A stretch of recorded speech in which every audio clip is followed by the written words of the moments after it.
కన్నప్ప చిత్రం ఊహకి అందనంత గొప్ప చిత్రంగా అనేక రకాలుగా అర్జునుడి దగ్గర నుంచి మొదలు పెడితే మధ్యలో వచ్చినటువంటి అనేక మజిలీలు ఈ సినిమాని ఆద్యంతం ఇంట్రెస్టింగ్గా గొప్పగా తీసినటువంటి మోహన్ బాబు గారికి ముందుగా నా అభినందనలు.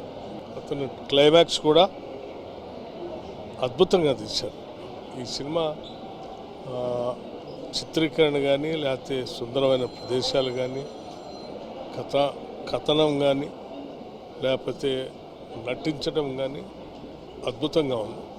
నిజంగా ఇది ఒక మైల్ స్టోన్ మూవీ. కన్నప్ప చిత్రం చూసినాక నిజంగా తెలుగు చిత్ర పరిశ్రమలో చాలా రోజుల తర్వాత ఇలాంటి సినిమా రావడం, ముఖ్యంగా ప్రఖ్యాత నటుడు మోహన్ బాబు వారి సారథ్యంలో మంచు విష్ణు గారు హీరోగా, అలాగే కొన్ని పాత్రల్లో ప్రముఖ హీరోలు అక్షయ్ కుమార్ కానీ, మోహన్ లాల్ గారు కానీ, ప్రభాస్ గారు కానీ వీళ్ళందరినీ తీసుకొచ్చి ఒక మంచి సినిమా నిర్మించి ఈరోజు శివభక్తులకే కాదు అందరికి కూడా పరవశించిపోయే విధంగా రావడం, నేను మా డిప్యూటీ సీఎం గారు అలాగే పొన్నంరావు ముగ్గురు మినిస్టర్లను కలిసి రావడం, మా డిప్యూటీ సీఎం గారు ఆధ్వర్యంలో చిత్ర పరిశ్రమకు, తెలుగు చిత్ర పరిశ్రమకు సినిమాటోగ్రఫీ మినిస్టర్గా మీరు ప్రముఖ దర్శకులు అందరూ కూడా ఇలాంటి సినిమాలు కొన్ని అప్పుడప్పుడు తీస్తుండాలి.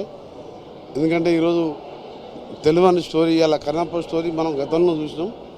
అందుకనే సినిమా ఇండస్ట్రీ మినిస్టర్గా కొందరికి కోరుతున్నాను, అందరు కూడా ఇది ఒక మన హిందూ మతం కానివ్వండి, శివుడు కానివ్వండి, ప్రముఖ దేవాలకు సంబంధించి కొన్ని సినిమాలు వస్తే తెలుగు పిల్లలకి, ఈ యువకులకు కూడా తెలిసే అవకాశం ఉంటుంది. కాబట్టి మరొకసారి చిత్రం యూనిట్కి అభినందనలు.